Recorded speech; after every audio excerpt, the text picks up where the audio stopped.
Love सबके बस की बात नहीं है, पर जिसके बस की बात है वो हर किसी के बस में नहीं रहता। सच्चे प्यार की ताकत मुझे पता नहीं, पर जो उसका मज़ा और जुनून है उसे ना मैं समझ पाऊँगा और ना मैं आपको समझा पाऊँगा। हाँ, पर शायद मैं कोशिश ज़रूर कर सकता हूँ। शायद ये वर्ड 3 है, लेकिन हमेशा ही कंफ्यूज कर देते हैं। शायद वो मुझसे प्यार करती है, शायद वो मुझसे प्यार नहीं करती, शायद ये, शायद वो, शायद शायद शायद इन्हीं के सहारे हमारी लव स्टोरी की शुरुआत होती है। मेरी कहानी भी ऐसे ही एक शायद की है। हमेशा मैंने यही सोचा था कि एक दिन मेरी भी जीएफ होगी, जिसके साथ मैं घूमूंगा, बाइक पे चक्कर लगाएंगे, हाथों में हाथ होगा, आँखों में आँखें, उसकी मुस्कुराहट जिसके सहारे मैं अपनी ज़िंदगी गुजारूं, उसका मनाना, उसकी स्माइल, उसकी अदाएँ, उसका सब कुछ चाहना और फील करना हर किसी का मन करता है। कभी किसी को कोई लड़की मिले जिसके साथ एक लव वाली फीलिंग आई, ऐसा हर किसी का ख्याल होता है। मैं भी एक ऐसा ही, जिसे ख्याल था कि एक लड़की हो जिसके साथ मैं ऐसी लव वाली फीलिंग एंजॉय कर सकूं। कॉलेज की वो लाइफ, जिसके वो 3 साल जिसमें मैंने बीएससी की। हर रोज़ सुबह 10 बजे जाना और थक हार कर 1-2 बजे घर पे आ जाना।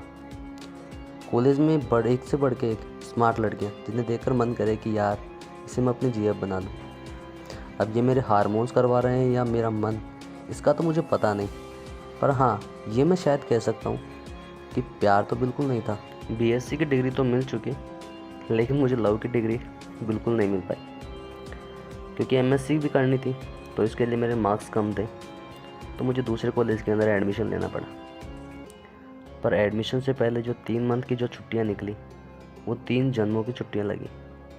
इसलिए मैंने डिसाइड किया कि हो ना हो, अब कॉलेज के सिर्फ 2 साल बचे हैं, तो इसमें मुझे किसी न किसी को सेटिंग करना है और किसी को प्रपोज करके अपनी जीएफ बनाना है। क्योंकि कहीं पर मैंने लॉ ऑफ अट्रैक्शन के बारे में सुन रखा था, जिसमें कहते हैं कि जब आप किसी चीज़ को सोच कर जाते हो तो 90% वो चीज़ हो ही जाती है। तो मैंने भी डिसाइड किया कि मैं भी अपने मम्मी पापा को ये गाना सुनाऊँ, ओ मम्मी मम्मी, ओ डैडी डैडी, जिससे मेरी शादी होगी, आज मैंने वो लड़की ढूंढ ली है। तो सोचा अब हमारा मिशन कंप्लीट होने वाला है। तो वो सुबह जैसे किसी मैं जंग के ऊपर जा रहा हूँ, जाने के लिए एकदम रेडी हुआ। सुबह 6 बजे उठा, जिम की और रेडी होकर अपने दोस्त के साथ 8 बजे वाली बस पकड़ी और 9 बजे सीधे कॉलेज के अंदर पहुँच गया। कॉलेज के चारों तरफ देखा तो हरियाली ही हरियाली थी। किसी का भी मन एक बार बेकार हो जाए, तो मैंने अपने दोस्त से कहा कि जल्दी से अपना रूम चेक कर और हम अपने रूम में चल के अच्छी अच्छी लड़कियाँ देखते हैं, अच्छी अच्छी हरियालियाँ देखते हैं। वो एक पल ऐसा था जब मन करता था कि दुनिया की सारी लड़कियाँ मेरी जीएफ हो, जिनके साथ मैं घूमूं, फिरूं, इंजॉय करूं। वो सब माइंड में ही था और डिसाइड भी कर रखा था मैंने कि क्लास की सारी लड़कियां मेरी फ़ैन होंगी। और फिर मैं और मेरे दोस्त दोनों रूम के अंदर पहुंचे तो देखा पूरा का पूरा रूम एकदम खाली पड़ा हुआ था। मैंने अपने दोस्त को बोला कि यार रूम तो पूरा खाली पड़ा है।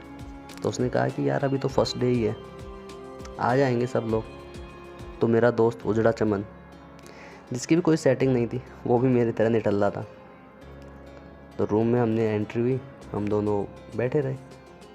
काफ़ी देर के बाद एक सुंदर सी लड़की आई, बड़ी ही स्मार्ट सूट पहने हुए। मैं अपनी कुर्सी से उठा और बोला, वो तेनू सूट सूट कर दा। मुझे लगा वो मेरे पास आके बैठेगी, पर वो मेरी टीचर निकली और सीधा टीचर की चेयर पे जाके बैठ गई।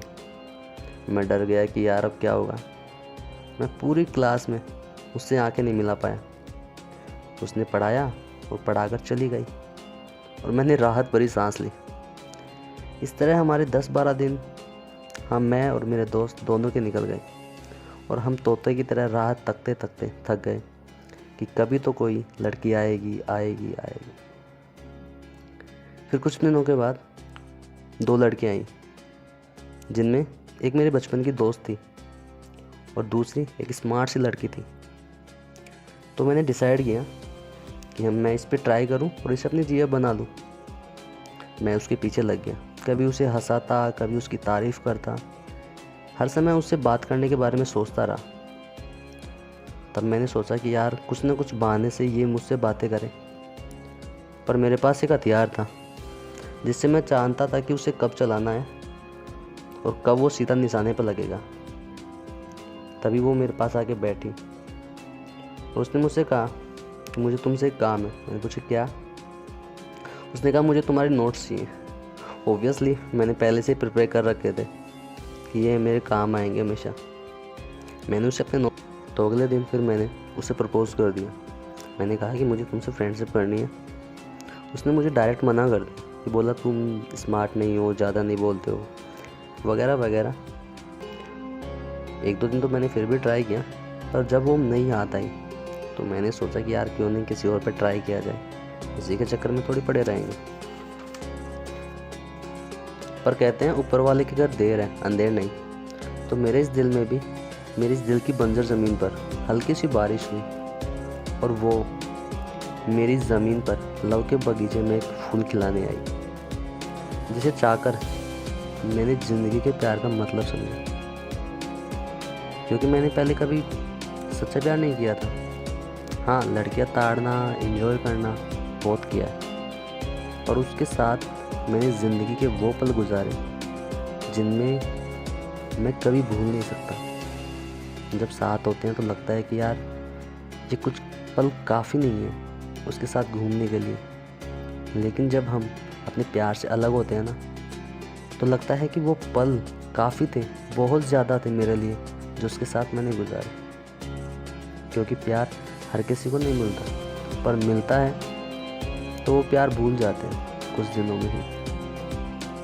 क्योंकि प्यार हर किसी को नहीं मिलता है, और जिसे मिलता है वो जल्द ही भूल जाते हैं, और जिसे नहीं मिलता वो उसे ज़िंदगी भर हमेशा सजा के रखता है, उसके सामने हमेशा सजदा करता है।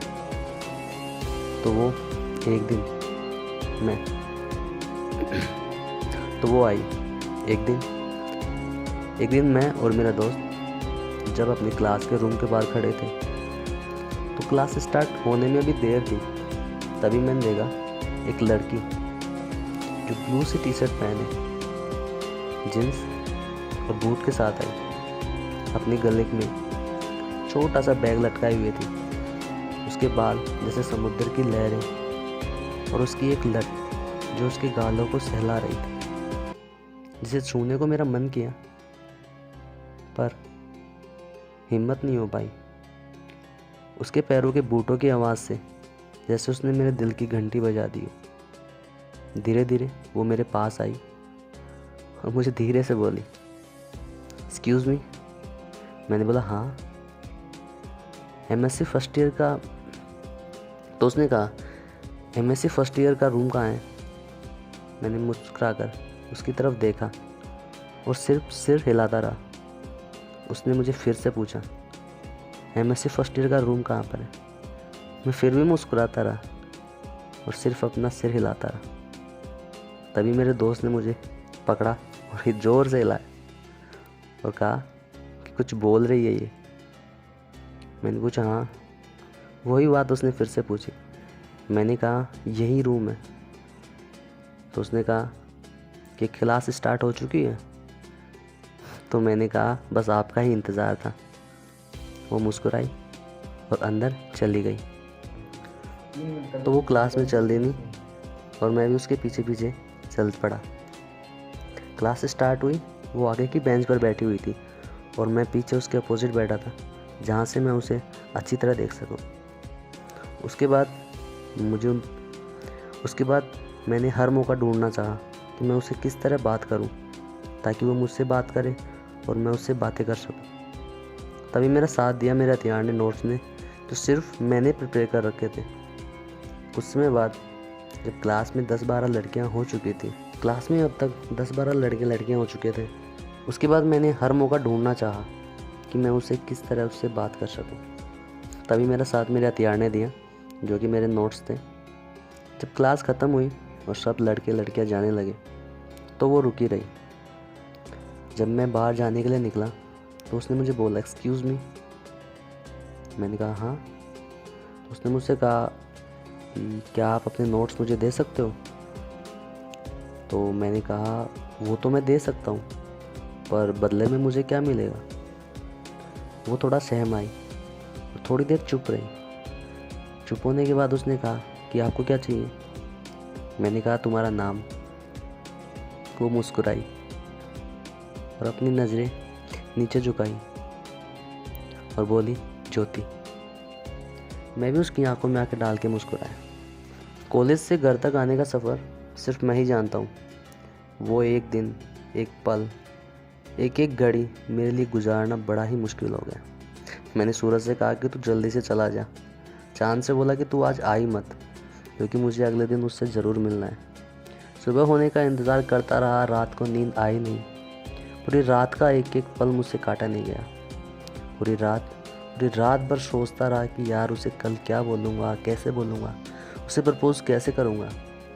उसकी आंखें, उसका चेहरा मेरी नज़रों के सामने से हट ही नहीं रहा था, क्योंकि मैं उसका दीवाना हो चुका था। उसको अपना दिल दे चुका था। प्यार वो तो पता नहीं मुझे हुआ नहीं हुआ, लेकिन हाँ, उससे मुझे कुछ ना कुछ ज़रूर हो चुका था।